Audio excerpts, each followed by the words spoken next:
Espacio Público e Ipsos Chile presentaron los resultados de su última encuesta relacionados a la percepción de la ciudadanía frente al nuevo proceso constitucional. Vamos a analizar este tema. Conversamos precisamente con el director de Espacio Público y académico de Queen Mary University of London, Javier Sajuria, quien está precisamente en Londres. Javier, gracias por el contacto. Muy buenas tardes. Buenas noches para ti. Hola Matilde, buenas tardes. Ustedes hicieron este mismo ejercicio en el proceso anterior. Ustedes fueron periódicamente preguntando por cuáles eran los sentimientos que generaba el proceso. Lo primero que te quiero preguntar, ¿por qué preguntar sobre sentimientos o sensaciones frente a un proceso como este?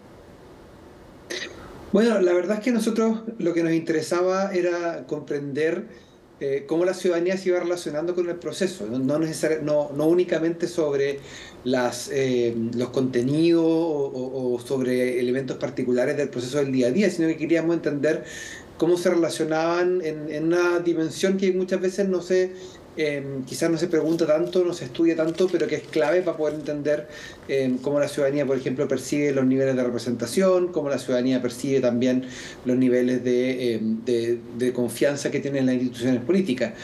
Y en ese sentido lo que nosotros hicimos durante el proceso anterior, en 6 distintas entregas, y ahora esta es la 7ª, es tratar de hacer una revisión durante el tiempo de cómo estas distintas percepciones, distintas emociones se iban moviendo, se iban cambiando mientras el proceso iba ocurriendo. Ahora, la gente vota desde la emoción porque fue bastante coincidente las emociones demostradas en este 6º estudio, en la 6ª entrega, con finalmente lo que fue la votación, porque digamos, predominaba la incertidumbre.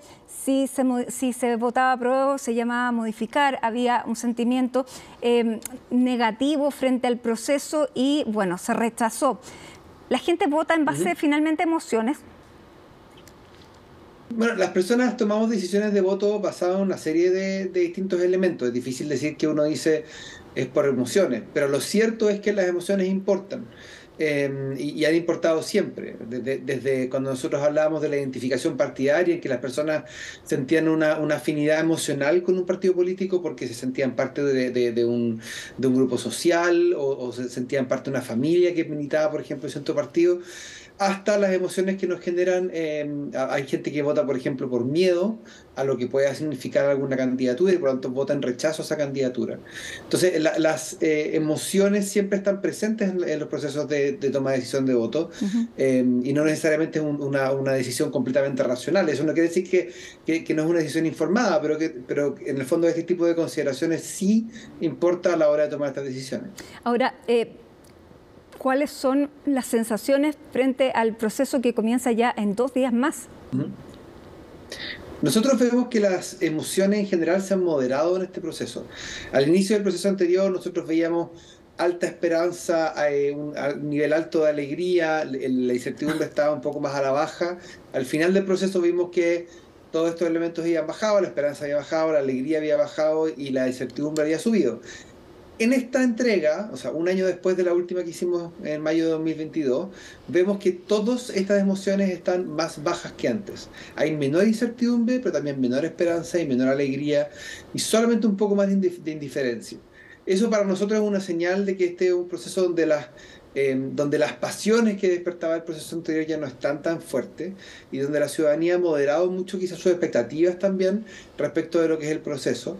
Y lo vemos también, por ejemplo, cuando le preguntamos a las personas si es que creen que algo va a cambiar con el resultado del proceso. Y nosotros vemos que en el proceso anterior, en general, hasta bien entrado el trabajo de la convención, las personas decían que iban a esperar muchos cambios positivos o algunos cambios positivos de manera mayoritaria. Ahora la verdad es que la mayoría se concentra entre quienes creen que no va a haber grandes cambios, o de haber cambios van a ser cambios moderados. Entonces nosotros vemos una moderación de las expectativas de la ciudadanía con respecto al proceso, y eso se manifiesta tanto en lo que esperan de los resultados como en las emociones que sienten. Ahora, frente al proceso, también la gente plantea sus propias expectativas. Las expectativas y las demandas que venían del estallido social, ¿se mantienen? Sí. Lo que nosotros, hay ciertas cosas que se mantienen constantes en el tiempo durante las distintas entregas. Una de ellas es aquellos temas que las personas consideran más relevantes a la hora de evaluar el proceso constituyente. Por ejemplo, los derechos sociales, educación, vivienda, salud, pensiones. Cerca de un 91% de las personas considera que es muy importante que la nueva constitución se haga cargo de estos temas. Protección del medio ambiente, 89%. Descentralización, que es un tema que muchas veces es poco atractivo quizás. 79% considera que es relevante, 63% considera que la igualdad de género es muy, muy importante. Entonces nosotros vemos que aquellos temas que sí estaban presentes en el proceso anterior, también están presentes en este proceso. Y eso para nosotros, la interpretación por lo menos que yo le doy es que lo que estamos viendo es que quizás las pasiones que despertaba el proceso anterior no están tan presentes, pero las necesidades que dieron origen al proceso se mantienen ahí, se mantienen siendo tan relevantes como lo fueron en el proceso anterior. Y eso es clave para poder entender también cuáles son las expectativas respecto al trabajo de la comisión que parte el miércoles. O sea, entender que estos temas tienen que estar presentes en este nuevo proceso porque es lo que la ciudadanía está esperando. Ahora, Javier, lo otro que se mantiene constante... Sí, dime. Dale. Sigamos con... No, lo otro que se mantiene constante son las expectativas del comportamiento de los miembros del Consejo. En la convención nosotros consistentemente vimos que sobre un 70% de los encuestados esperaba que los convencionales en ese entonces se comportaran de una forma de llegar a diálogo y que renunciaran a sus posturas con el fin de llegar a puntos de acuerdo.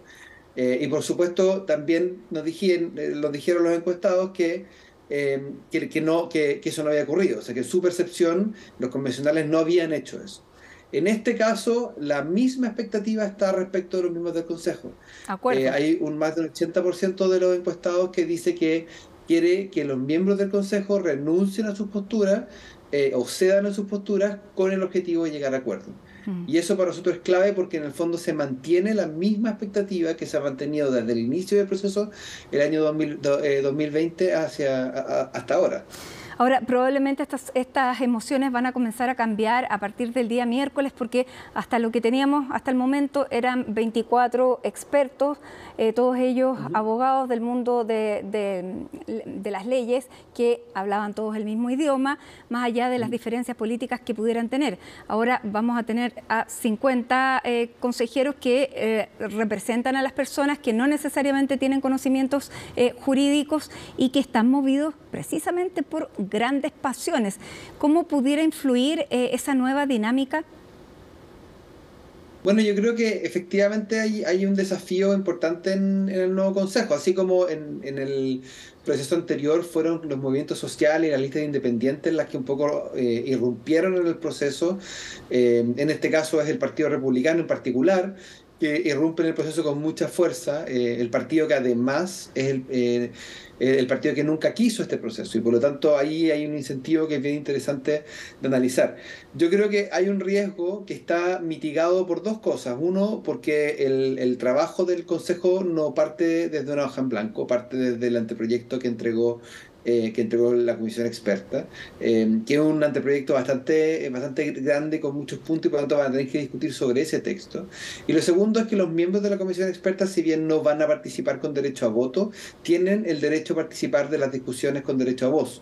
O sea, sí vamos a poder ver una interacción entre aquellos 24 personas que estuvieron reunidas durante todas estas semanas, todos estos meses, preparando este anteproyecto. Vamos a poder ver esta interacción directa entre los miembros electos y los miembros del Consejo Experto. Y al final del proceso hay que recordar que hay una comisión que está integrada de manera igualitaria entre miembros de la comisión y del Consejo, que es la que va a tomar las decisiones finales en caso de que haya desacuerdo.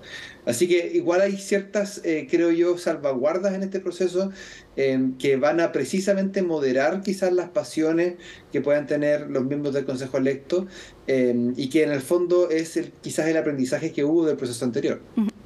Perfecto. Ahora, me llama la atención que uno de los resultados es que el 38% de los encuestados no cree que la composición del Consejo Constitucional sea representativa de la diversidad de la sociedad en Chile, y esto a menos de un mes de haber votado. Ahora, este 38% es equivalente a ¿a qué tipo de votación? ¿A la votación de la ¿cómo se entiende ese 38%? Cuando es además una elección que participó tanta gente, ¿no? Bueno, participó mucha gente porque era voto obligatorio y en ese sentido tenemos que mantener un poco el análisis en ese sentido. Las personas, hubo un porcentaje importante de personas que votaron porque estaban obligadas a votar, más allá de que las decisiones que hayan tomado hayan sido tomadas con seriedad o no. Yo creo que hay un punto clave que hay que entender, que las personas tomamos decisiones de voto a partir de las opciones que tenemos disponibles. En el caso de la convención, las opciones disponibles eran mucho más amplias por la inclusión de la lista de independientes y el resultado final de la elección fue, en términos de lo que en ciencia política llamamos representación descriptiva, o sea, personas que se parecen a los votantes, era una relación mucho más cercana. Y hoy día lo que vemos es que es un proceso que está mucho más dominado por los partidos políticos, donde las listas fueron mucho más limitadas respecto a quienes podían presentar o quienes podían presentarse, y eso obviamente afecta el resultado y hace que las personas electas quizás no se parezcan tanto a aquellas personas que los votan. Pero ojo con eso, porque nosotros al inicio del proceso anterior vimos que la gran mayoría de las personas se sentía representada por la Convención Constitucional, y el único grupo que no se sentía representado, que no se sentía mayoritariamente representado, eran aquellas personas que se declaraban de derecha.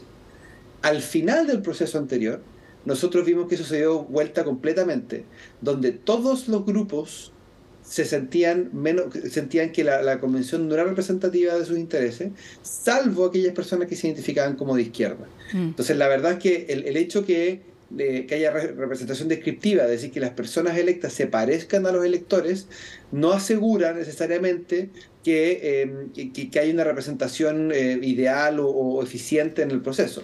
Así que yo también lo tomaría con un poco de calma, sobre todo considerando que quizás no es tan malo que en este proceso las expectativas estén más bajas que en el proceso anterior. Quizás eso le da un poco más de libertad al Consejo para trabajar, no tanto mirando las noticias o mirando los titulares o las redes sociales, sino también mirando el resultado final. Bien, este es un proceso mucho más corto. Javier, ¿cuántas entregas van a tener? Mira, estamos trabajando para obtener el financiamiento para poder hacerlo, pero esperamos hacer por lo menos un par de entregas más durante el proceso y así poder tener una serie de tiempo que nos permita analizar todo el proceso constituyente.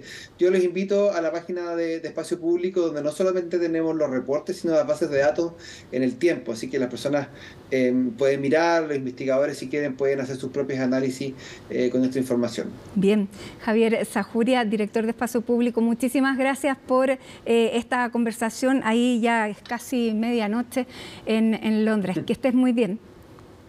Ustedes también, que estén